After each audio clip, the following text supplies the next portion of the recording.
Hélène 3 à Merzières. Notre secours est dans le nom du Seigneur qui a fait les cieux et la terre.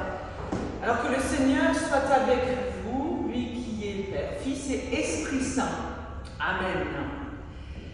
Aujourd'hui, en ce premier jour de la semaine, pour nous chrétiens, nous entrons dans une semaine avec ce mot « laïtari » qui nous fait référence au psaume que nous allons partager ensemble. Il nous est dit « Réjouissez-vous avec Jérusalem, exultez à cause d'elle, vous tous qui l'aimez. » Oui, nous pouvons être dans la joie car c'est la mi-carême. Vous savez que dans l'histoire de l'Église, quand c'est la mi-carême, on a le droit de reprendre une part de gâteau à midi, une deuxième. Oui, quelle joie! Lorsque Dieu fait jaillir la vie, lorsqu'il l'a fait triompher, Pâques est déjà promise à tous, car si le grain de blé tombé en terre ne meurt pas, il reste seul, dit l'évangile de Jean.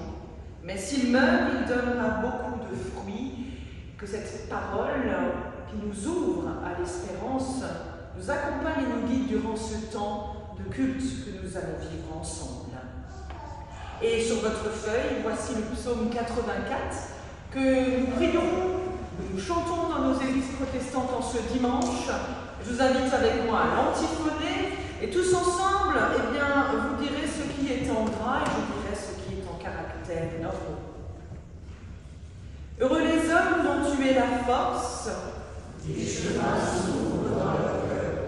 Ils traversent la vallée de la soif, ils la chantent en source vive. Ils vont de hauteur en hauteur. Seigneur, Dieu de l'univers, entends ma prière.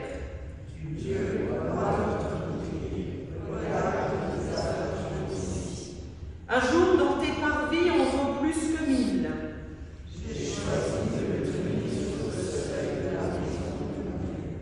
Le Seigneur Dieu est un soleil, un bouclier.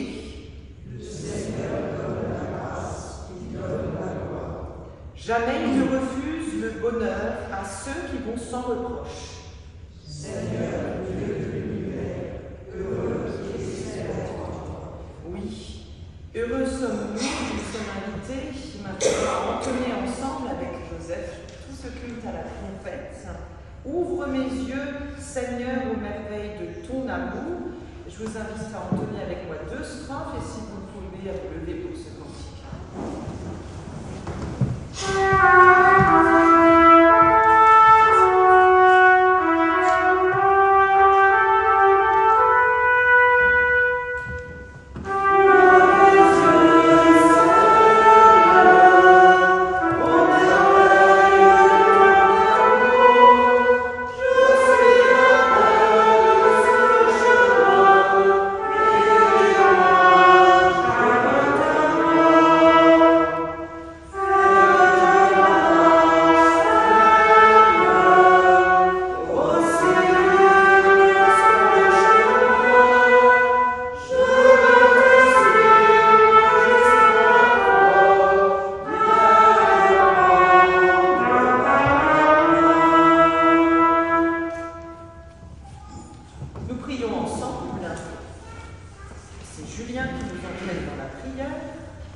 Pardonne-nous d'avoir confondu l'Évangile avec une fausse sagesse.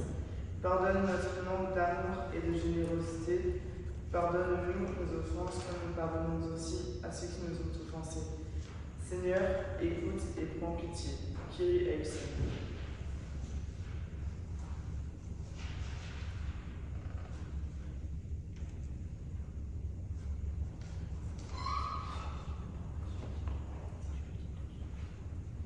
Annonce du pardon. Dieu nous pardonne. Parole du Seigneur. Dieu a tant aimé le monde qu'il a donné son Fils unique, afin que quiconque croit en lui et ne périsse pas, mais qu'il ait la vie éternelle. Celui qui met sa confiance en Dieu et trouve sa joie en Jésus-Christ est sauvé. Ainsi soit-il. Chantons, je mets mon espoir dans le Seigneur, je suis sûr de sa parole, nous le chantons 2 fois ensemble.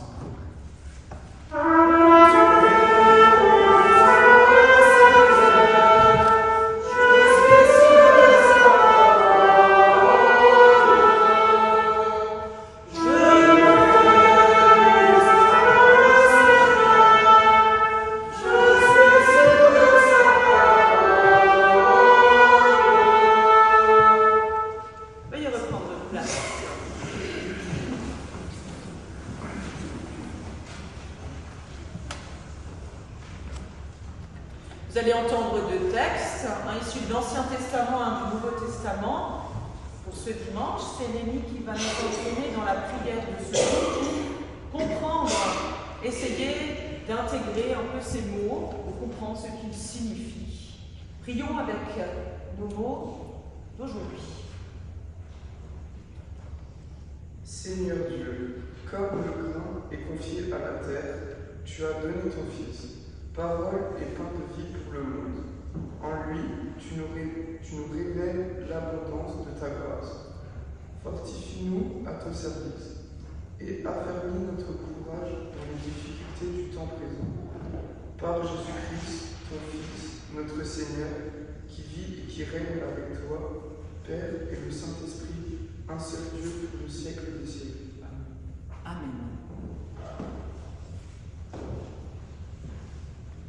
Et voici la lecture du jour, la première, au livre d'Ésaïe, au chapitre 54.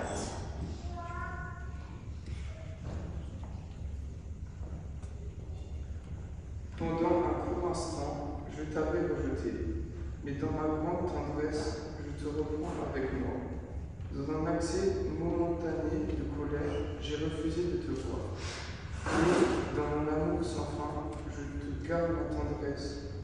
C'est moi, le Seigneur, qui te le dit, moi qui prends ta cause en main.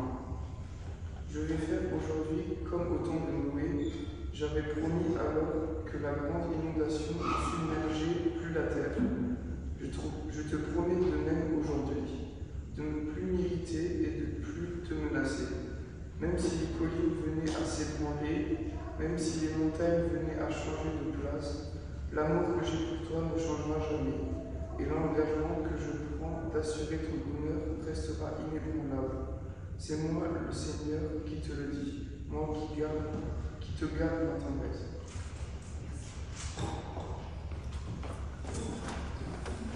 T'as bien lu, hein?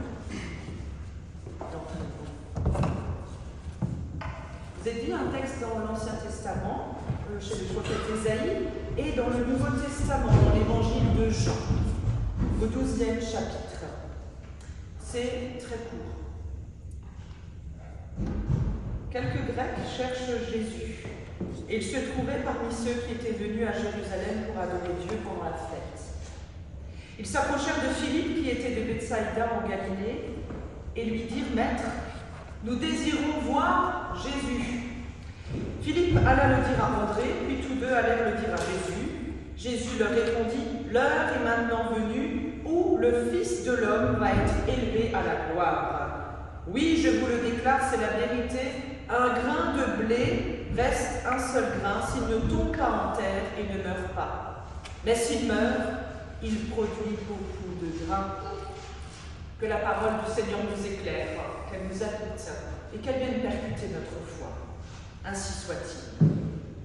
Seigneur, reçois. Seigneur, pardonne notre misère et nos péchés, ce pardon que tu nous donnes. Enseigne-nous à le donner au numéro 407 dans l'arc-en-ciel pour les internautes qui sont avec nous et qui veulent chanter.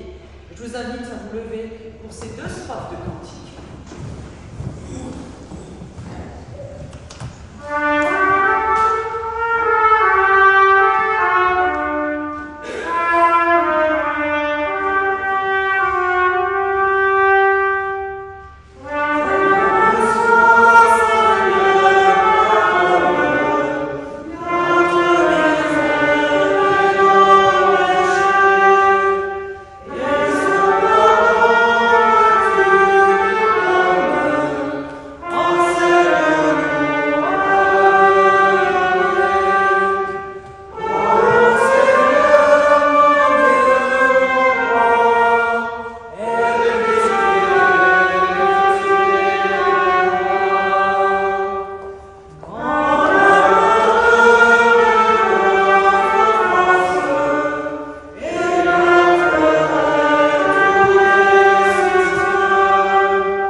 Et aujourd'hui, nous sommes invités à entendre une parole qui suit ce mouvement.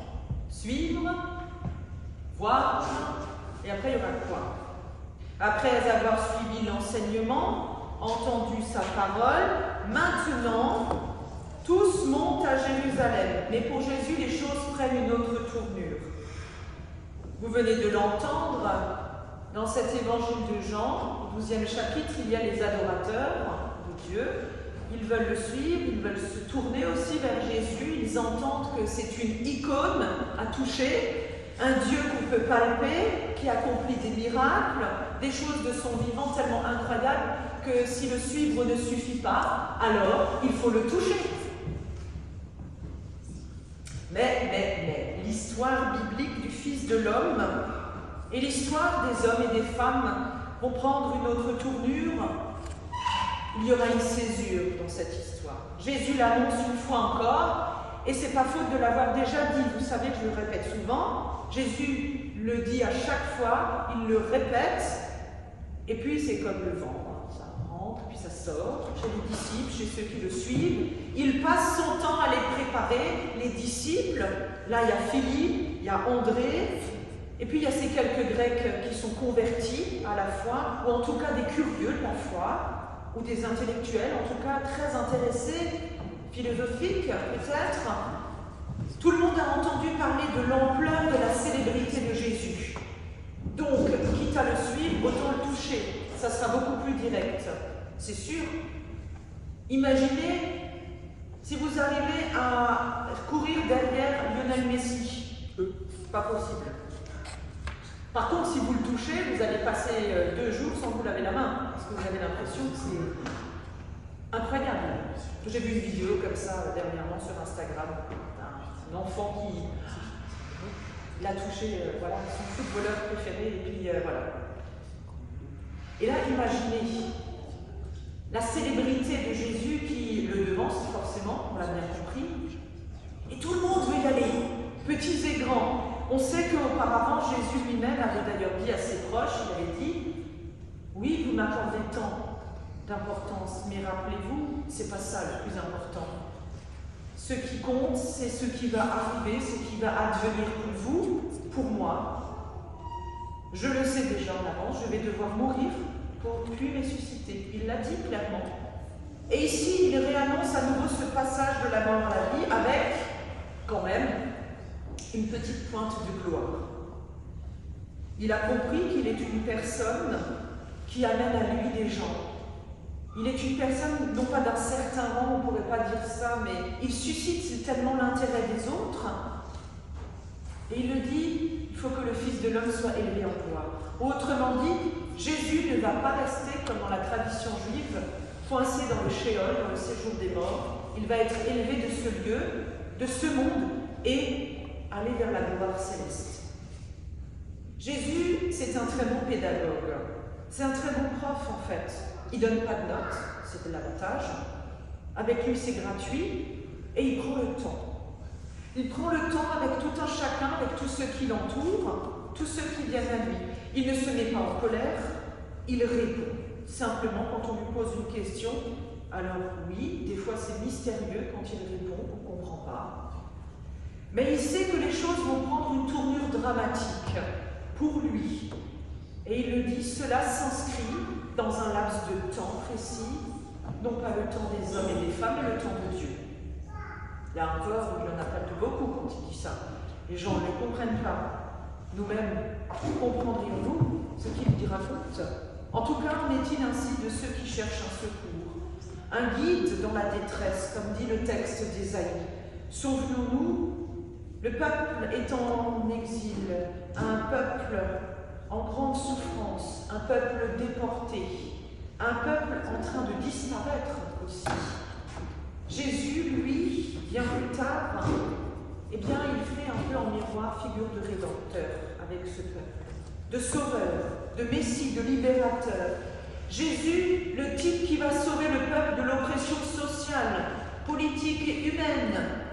Avec lui, pas de 49.3, non. Alors qu'à l'époque du peuple en exil, du temps d'Ésaïe. On sait que la question était déjà de savoir si Yahvé, le Dieu unique, pouvait être pas seulement un Dieu qui tranche, un Dieu qui déverse le déluge, s'il pouvait être aussi un Dieu de compassion et de tendresse et de rédemption.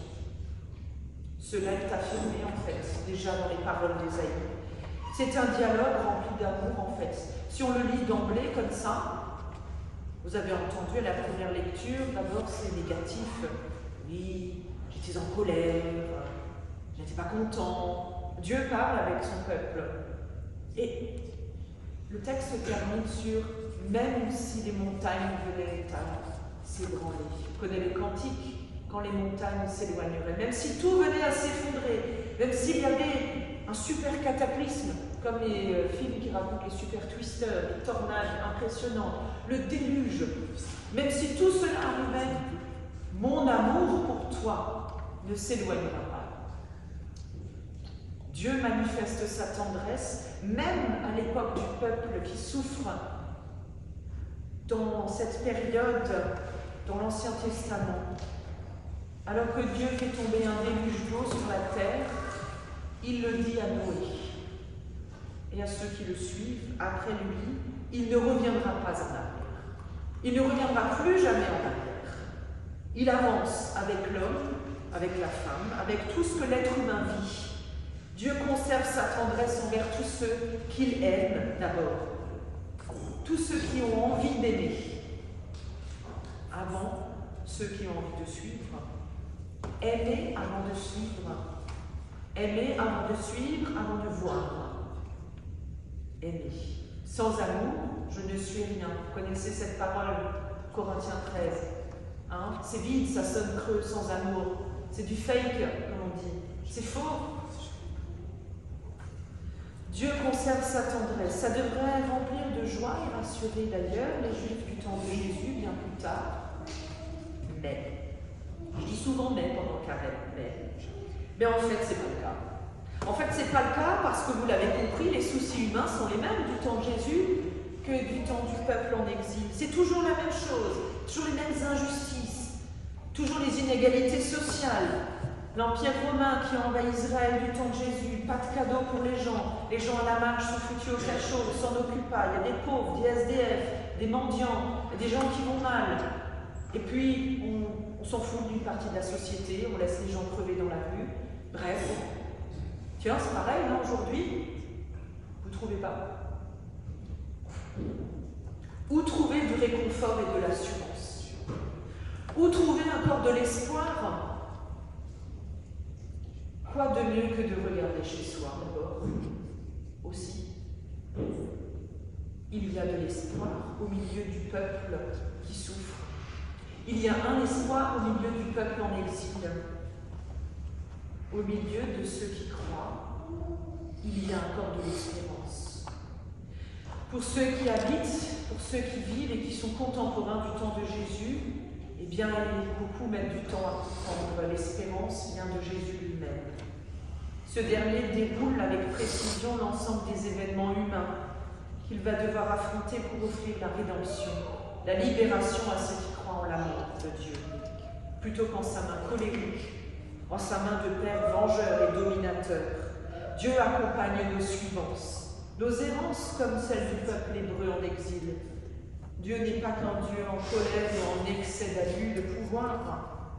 Dieu ne fait pas abattre un mur d'eau seulement sur ses créatures pour son bon plaisir. Pourtant, on pourrait croire que Dieu est soit seulement un Dieu d'amour et de compassion et de totale grâce, ou bien qu'il est un Dieu super puissant qui doit d'abord rayer de la carte les gens, faire table rase, comme on dit, et on repart à zéro, déverser sa colère. Deux tendances souvent mises en opposition, très frontales et caricaturales, qui donnent un visage de Dieu. Il est l'un, l'autre, il est blanc ou noir, comme on dit. Mais rappelons-nous que Dieu ne prend pas un visage. Dieu en a de multiples, et cela passe par son Fils notamment, et tous ceux qui viennent de loin pour le chercher, comme ces Grecs, qui entendent de loin parler de lui. Pour ces convertis ou ces curieux de la foi, ou ces gens qui doutent, ces gens qui ont envie d'y aller, Ça passe, oui, la foi par les convaincus comme les disciples, par les personnes sur le bord du chemin rencontrées en route, par la Samaritaine au puits. Ça passe par le lépreux, ça passe par celui qui va mal, ça passe par celui qui veut toucher le vêtement de Jésus, ça passe par la résurrection de Lazare, ça passe par tous ces visages aimés de Dieu, par celle de rédemption vécue et réelle. Ça passe par vous, dans vos vécus, dans vos vies, dans les petites morts que vous vivez chaque jour, au quotidien, dans les petites résurrections, dans les instants de joie et de peine. Où est le visage de Dieu? Où puis-je le toucher? Où puis-je le trouver? Nous ne pouvons pas douter de la bonne foi de ces gens qui se mettent à la suite du Christ, car le Fils de l'homme sera élevé en gloire. Rien ne pourra échapper à l'amour de Dieu, même les plus grands cataclysmes. Rien n'y changera, rien du tout. L'amour reste le même. Dieu est le même hier, aujourd'hui et demain. À ne pas en douter, qui c'est qui doute dans l'histoire? Ce n'est pas l'homme, ce n'est pas Dieu. C'est celui qui a décidé qu'il ne trouverait une raison de vivre. C'est celui qui pense qu'il ne trouvera sa raison de vivre qu'en regardant d'abord à son nombril, en oubliant qu'à côté de lui, il y en a d'autres qui vivent aussi des fois la même chose que soi. Durant son ministère, Jésus en a rencontré des gens. Et pourtant, il n'a jamais laissé tomber sa passion pour l'amour qu'il a envers les hommes et les femmes. Dieu, lui, est passé de la passion pour ses créatures à l'amour inconditionnel. Comment? Parce qu'il a décidé qu'il ne reviendrait jamais en arrière. Et que la grâce, son amour et sa grâce étaient plus libérateurs qu'est d'essayer de passer par du radical ou du trash avec les humains. Le déluge, une fois. Et aujourd'hui, si des déluges nous arrivent dessus, nous tombent dessus, ce n'est pas Dieu qui en est la cause, mais c'est Dieu qui est à nos côtés pour les vivre, les dépasser, les supporter et les affronter. Cela se donne à voir par Jésus qui a affronté ce déluge, de la croix, du chemin jusqu'à la croix. Mais ce n'est pas encore le moment d'en parler pour cela, car personne n'est prêt, ni nous-mêmes d'ailleurs. Nous ne sommes pas encore prêts. Dans ce récit, c'est dit, les hommes n'entendent pas encore. C'est trop tôt pour faire entendre cette voix de la résurrection. Mais rappelons-nous, c'est tout proche. Aucun doute, Dieu n'est pas loin. Alors s'il vous arrive d'en douter, regardons vers la terre des hommes. Prenons une poignée de terre sur le sol. Terre cultivée, terre retournée par les aléas de la vie. Même si ce qui est planté, si jamais ça ne pousse pas, si jamais ça meurt, il n'en reste pas moins qu'un jour, quelque chose de nouveau surgira. Une nouvelle pousse qui a la force de tenir, pas celle qu'on espère, mais celle qui nous est offerte en cadeau. C'est pareil avec Christ, des fois des choses meurent en nous, des idées, des colères et des tensions, pour laisser place à la nouveauté. Le chemin de carême, c'est aussi cela, laisser mourir à soi, sœurs et frères en Christ, des choses pour redécouvrir le sens de la vie autrement et à nouveau. Alors oui, quand les montagnes s'éloigneraient, quand les collines chancelleraient, mon amour pour toi ne s'éloignera jamais.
Seigneur Dieu, tu es notre joie et notre espérance. Nous te prions. Fais jaillir la vérité au cœur des mensonges de notre monde. Accorde-nous ta paix lorsque la haine et la violence nous laminent. Offre-nous tout salut au cœur des tempêtes de notre temps. Éveille-nous à la confiance lorsque les peurs et les angoisses nous trahissent. Sois avec nous lorsque la souffrance nous éprouve. Demeure notre joie à l'heure de notre mort. Dans le silence, nous confions à Dieu ce qu'il nous tient particulièrement à cœur, chacune et chacun.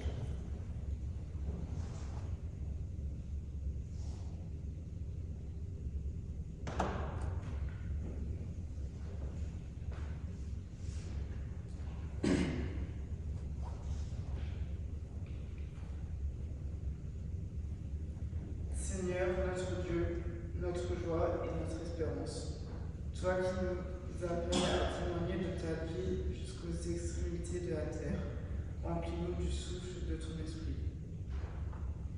Ensemble, nous disons à Dieu notre Père qui es aux cieux, que ton nom soit sanctifié, que ton règne vienne, que ta volonté soit faite sur la terre comme au ciel. Donne-nous aujourd'hui notre pain de ce jour. Pardonne-nous nos offenses, comme nous pardonnons aussi à ceux qui nous ont offensés. Et ne nous laisse pas entrer en tentation, mais délivre-nous du mal, car c'est à toi qu'appartiennent le règne, la puissance et la gloire, pour les siècles des siècles. Amen.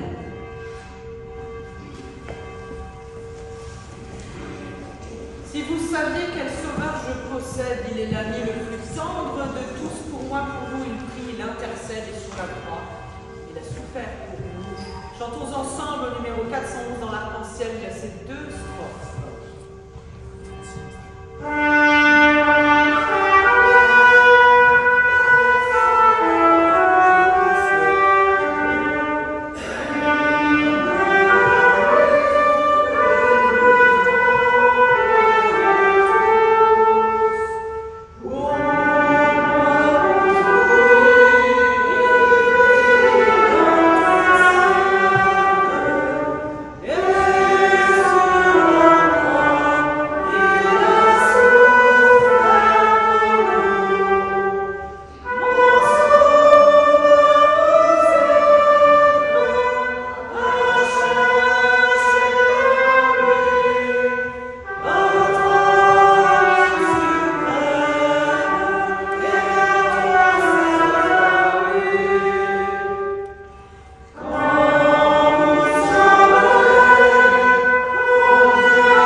Je vous souhaite donc d'aller là où l'espérance nous guide et de laisser mourir ce qui doit mourir et d'encourager ce qui doit l'être.